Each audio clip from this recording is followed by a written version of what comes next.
इस क्लास में हम लोग क्लास 8 के अभ्यास 1F के प्रश्नों को सॉल्व करेंगे। पहला प्रश्न है, निम्नलिखित कथनों के सम्मुख सत्य या असत्य जो सही हो लिखिए। इस पहले प्रश्न के अंतर्गत 8 कथन दे रखा है। इन 8 में बताना है कौन सा कथन सत्य है और कौन सा कथन असत्य है। पहला कथन देखते हैं, -6/7 +6/7 परिमेय संख्या नहीं है। देखिए, जब इसको सॉल्व करेंगे -6/7 और +6/7 को, तो इसकी वैल्यू आएगी 0। 0 एक परिमेय संख्या है, जबकि ये कह रहा है कि परिमेय संख्या नहीं है, तो ये कथन हो जाएगा असत्य।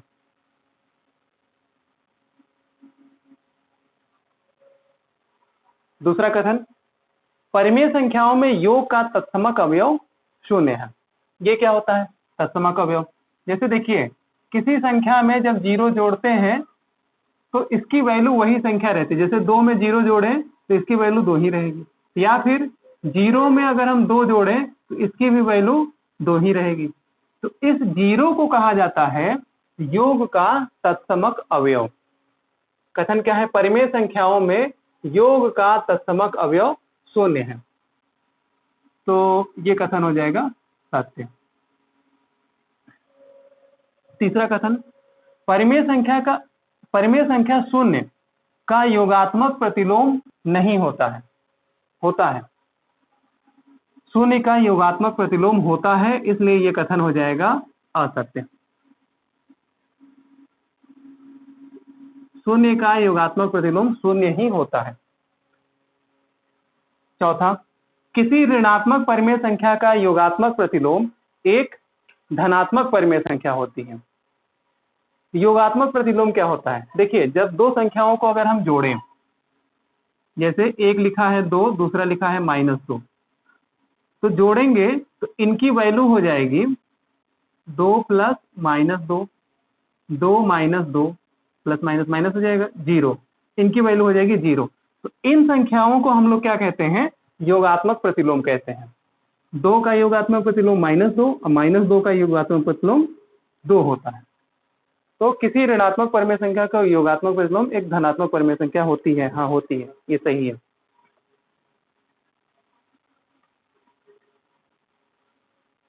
सत्य।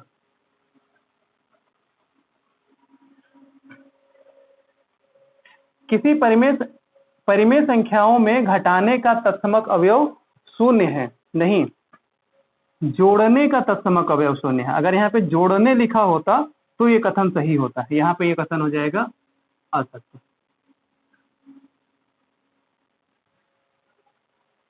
परिमेय संख्याओं में गुणा का तत्समक अवयव। गुणा का तत्समक अवयव क्या होता है? जैसे देखिए, किसी संख्या में अगर हम 1 से गुणा करें तो उसकी वैल्यू वही रहती है, या 1 में किसी संख्या से गुणा करें तो भी उसकी वैल्यू वही रहती है। तो गुणा का जो तत्समक अवयव होता है वो 1 होता है, तो ये कथन हो जाएगा सत्य। जबकि आपसे जोड़ का तत्समक अवयव पूछे तो वो होता है 0, यानी 0 होता है।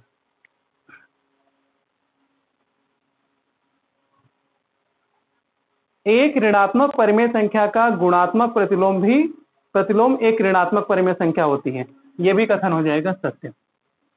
कैसे सत्य? जैसे मान लेते हैं गुणात्मक प्रतिलोम क्या होता है।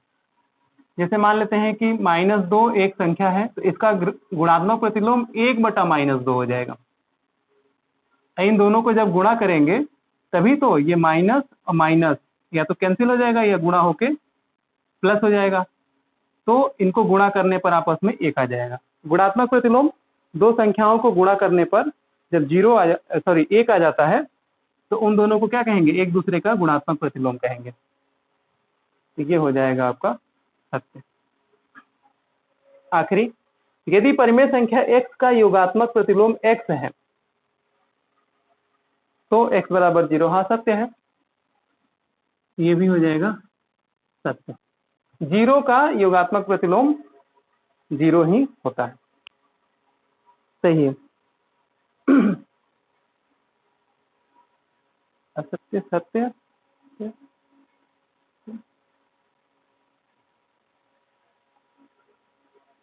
ये हो गया। अब दूसरा प्रश्न देखते हैं।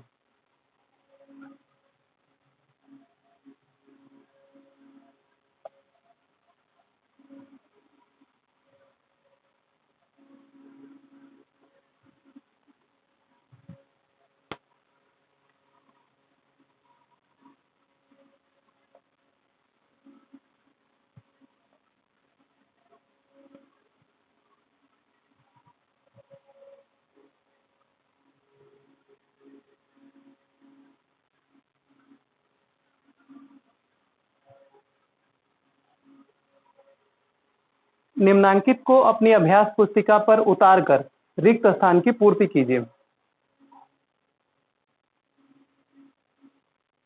निम्नांकित को अपनी अभ्यास पुस्तिका पर उतारकर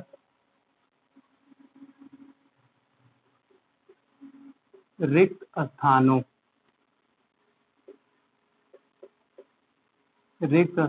की पूर्ति कीजिए।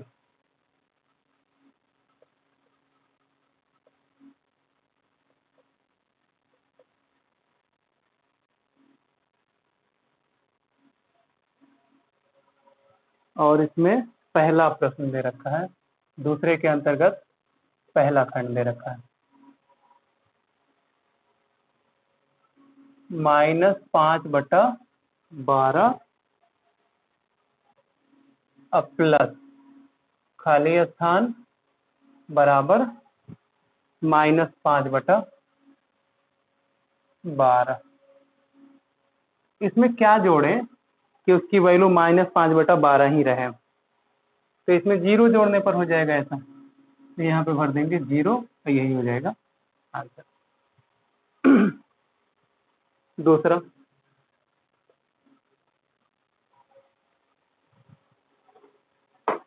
-4/5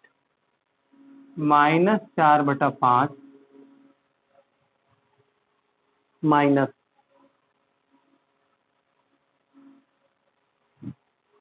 फिर खाली स्थान है बराबर 0। इसमें से क्या घटाएं कि इसकी वैल्यू 0 हो जाए? तो जो संख्या रहती है अगर वही संख्या उसमें से घटा दी जाती है तो उसकी वैल्यू 0 हो जाती है। इसमें से क्या घटा दें? -4/5 ही घटा दें, तो यहाँ पे भर देंगे -4/5। और देखें तीसरा और चौथा खंड भी।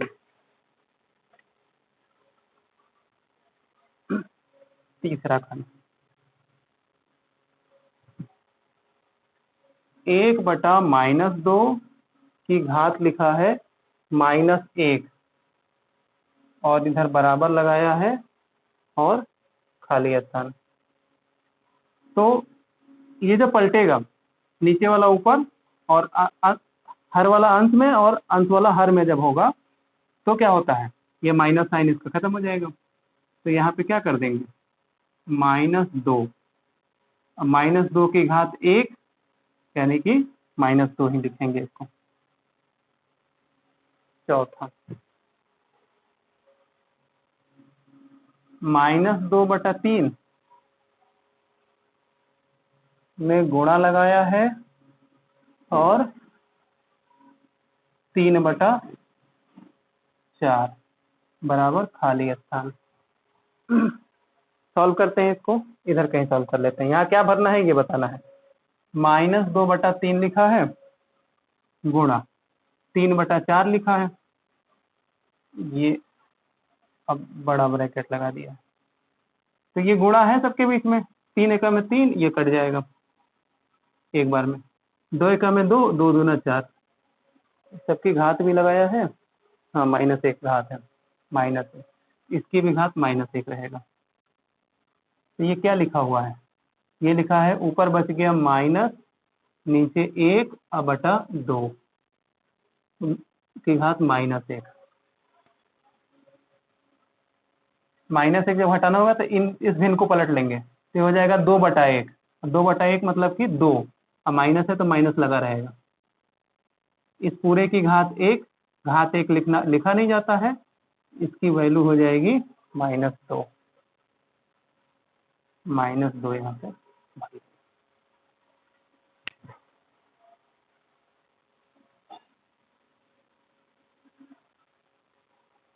तीसरा प्रश्न देखते हैं।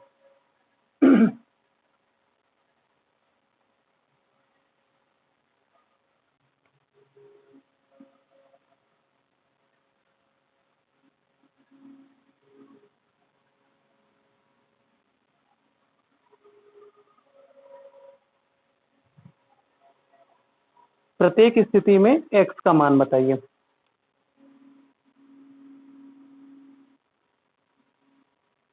प्रत्येक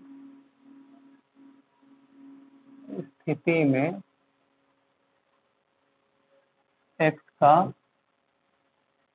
मान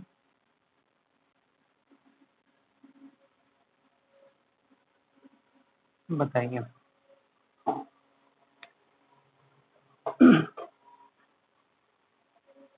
पहला लिखा है 2/3 गुणा x, 2/3 गुणा x बराबर 1।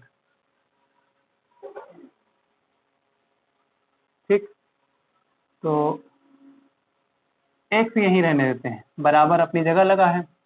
देखिए एक अपनी जगह है, जब ये 2/3 बराबर के उधर जाएगा तो x और इसके बीच में गुणा का निशान है, तो इधर भाग का निशान लग जाएगा। भाग का निशान का मतलब कि ये बटे में चला जाएगा, 2/3। अब 1/2/3 लिखा है तो हम क्या करेंगे, 1 गुणा नीचे वाले भिन्न को पलट दिया जाता है, 3/2, इसको 1/1 लिख सकते हैं।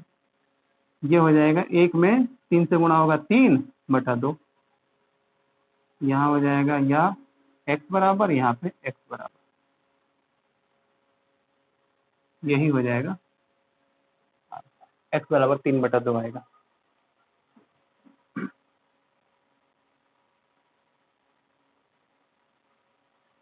दूसरा खंड इसका देखते हैं, -3/4 प्लस x बराबर 0।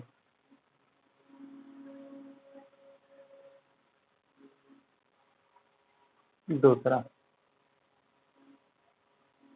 -3/4 प्लस x बराबर 0। हल करते हैं इसको। यहाँ x अपनी जगह रहने देते हैं, बराबर अपनी जगह पे है, 0 अपनी जगह पे है, ये बराबर के उधर जाएगा तो इसके आगे लगा हुआ है माइनस, तो माइनस हो जाएगा प्लस 3/4। 0 में जब कोई संख्या जोड़ते हैं तो उसकी वैल्यू वो संख्या ही रहती है, 3/4।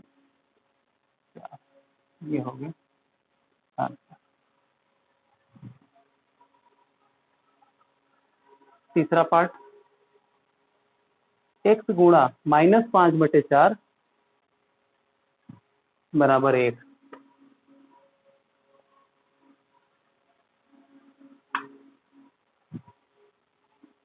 तीसरा,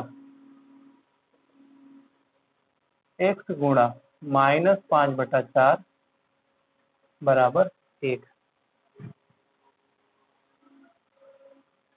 क्या करें, x अपनी जगह पे रहेगा, बराबर अपनी जगह पे है, 1 ठीक है, ये जाएगा बराबर के उधर, तो इसके बीच में गुणा का निशान है तो भाग, भाग होने का मतलब कि ये बटे में चला जाएगा, -5/4, या इसको लिख सकते हैं x बराबर, लिख सकते हैं 1 अपनी जगह पे लिखा है, नीचे वाला भिन्न क्या होगा, गुणा में लिखेंगे तो ये हो जाएगा -4/5। इसको हम 1 लिख सकते हैं, -1 है तो 1 माइनस लिख ले, ये हो जाएगा 4/5।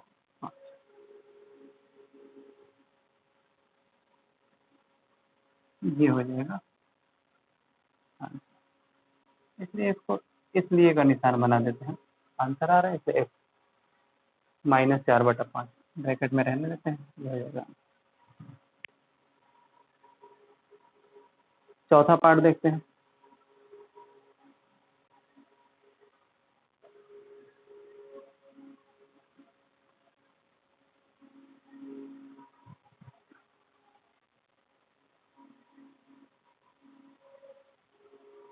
x गुणा -6/-7 बराबर 1।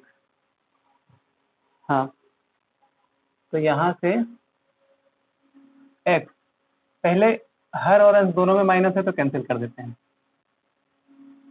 तो ये लिखा है 6/7,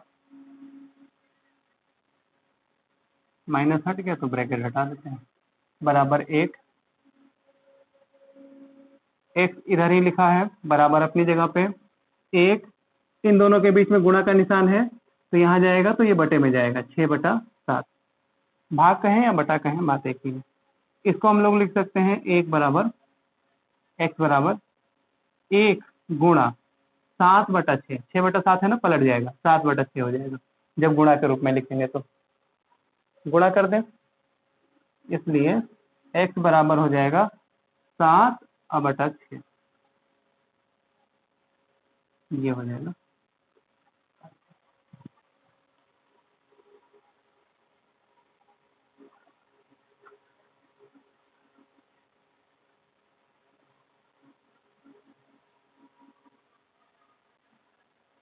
पांचवा पार्ट इसका देखते हैं।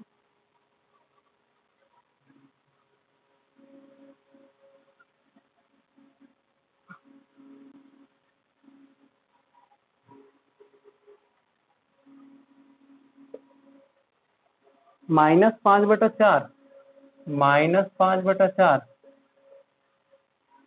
गुणा 4/-5 बराबर x लिखा हुआ है। x की वैल्यू हमें बतानी है।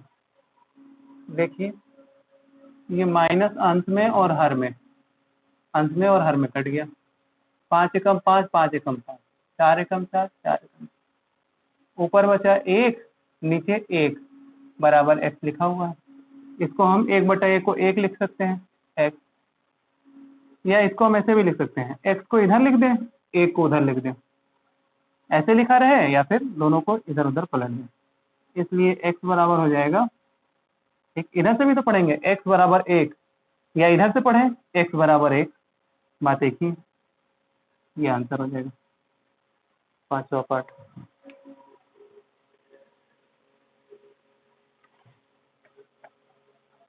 छठा देखते हैं इसका, इसी में छठा पार्ट भी है।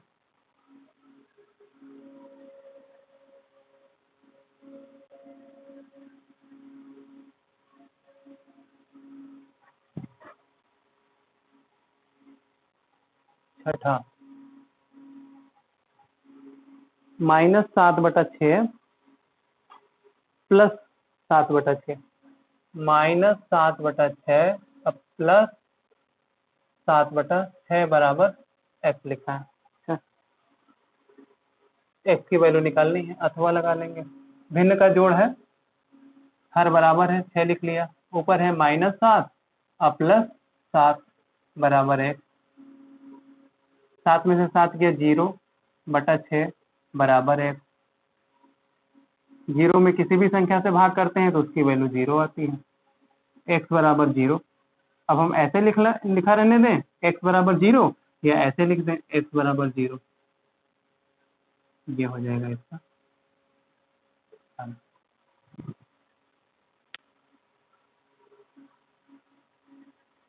चौथा क्वेश्चन देखते हैं। निम्नांकित परिमेय संख्याओं के योगात्मक प्रतिलोम बताइए।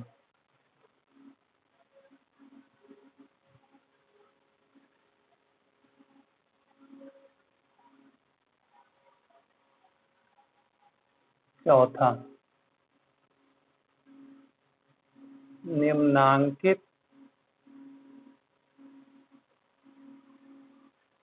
परिमेय संख्याओं के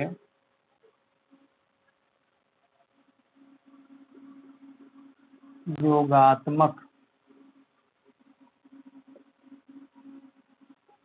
प्रतिलोम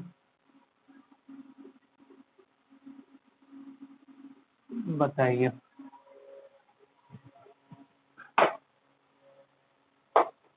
पहला 1/2 लिखा है,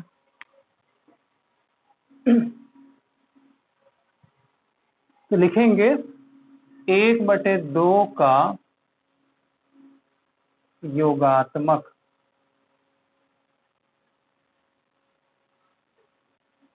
प्रतिलोम बराबर, क्या करेंगे, माइनस लगा देंगे, यही आंसर हो जाएगा। योगात्मक प्रतिलोम क्या होता है, दोनों को जोड़ने पर योगफल 0 आता है, तो इसको और इसको जोड़ेंगे तो योगफल 0 आ जाएगा। सेकंड इसी में देख लेते हैं।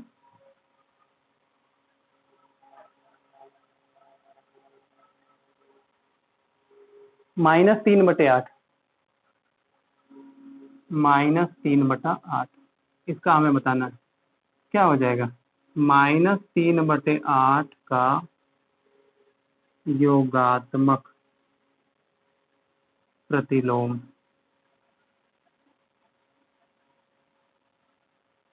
इसमें माइनस है, एक माइनस और लगा देंगे, -3/8।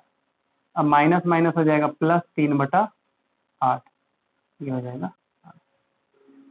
तीसरा देख लेते हैं इसी में।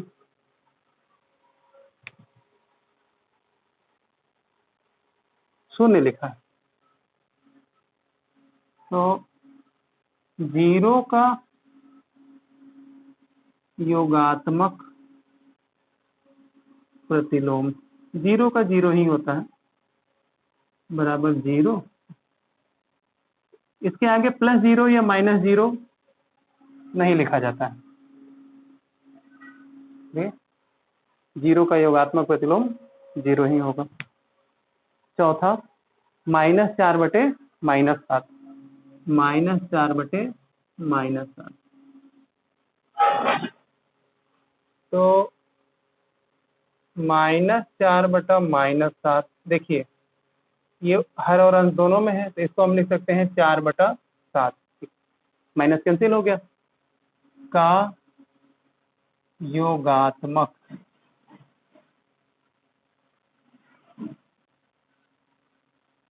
प्रतिलोम बराबर -4/7, यही हो जाएगा।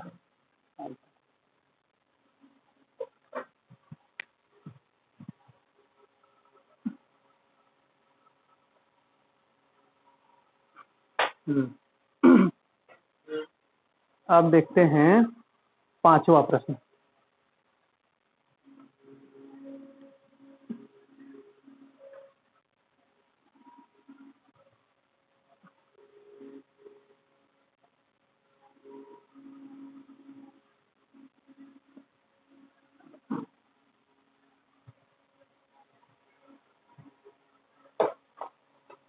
पांचवा प्रश्न है, निम्नांकित परिमेय संख्याओं के गुणात्मक प्रतिलोम ज्ञात कीजिए।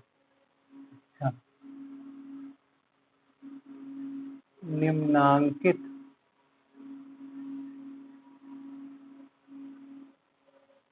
परिमेय संख्याओं के गुणात्मक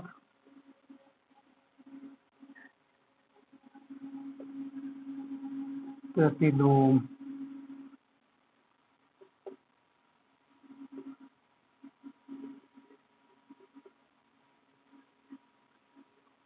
ज्ञात कीजिए। इसमें भी 6 खंड दे रखा है। पहला 8/13, क्या लिखेंगे?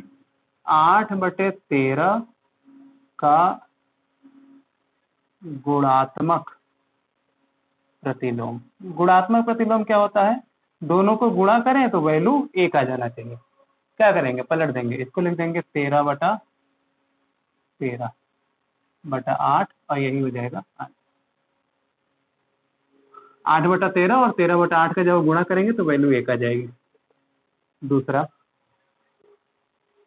-6/19, -6/19।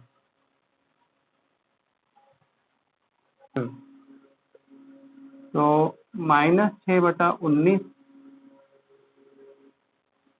का गुणात्मक प्रतिलोम। गुणात्मक प्रतिलोम में माइनस नहीं बदलता है, माइनस माइनस रहेगा। क्या करेंगे? माइनस तो रहेगा ही, हर वाला अंश में लिख देंगे और अंश वाला हर में लिख देंगे और यही हो जाएगा। तीसरा 17/-16, 17/-16। तो 17/-16 का क्या हो जाएगा? गुणात्मक प्रतिलोम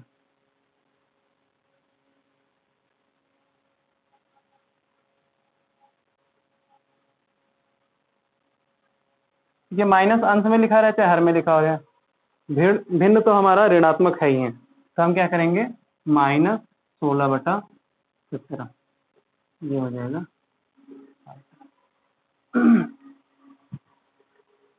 इसी में चौथा, पांचवा, छठा अभी बचा, देखते हैं।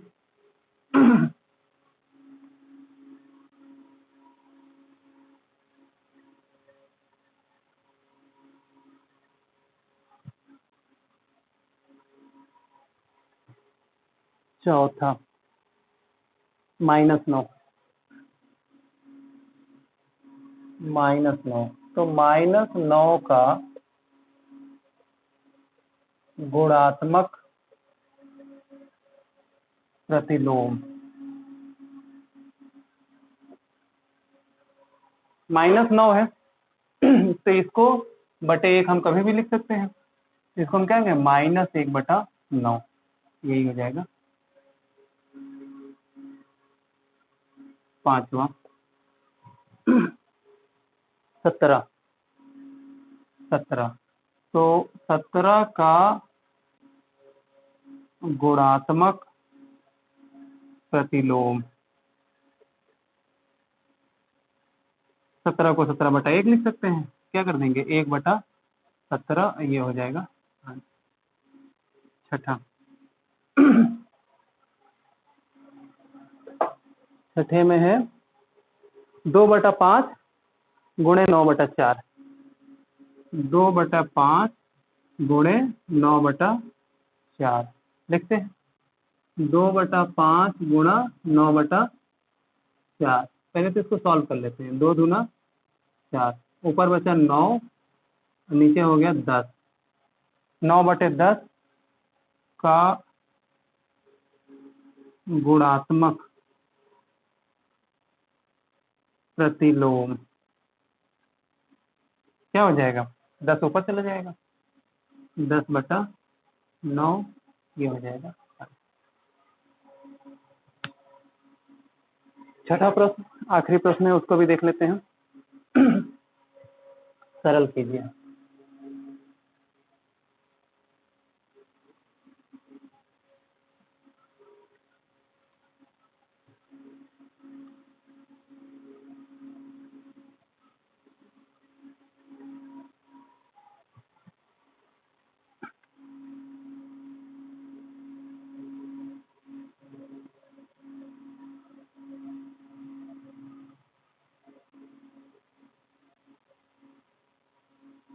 सरल कीजिए। लिखा है -32 गुणा 5/-14 गुणा -3/-20 गुणा 0 गुणा और -13/5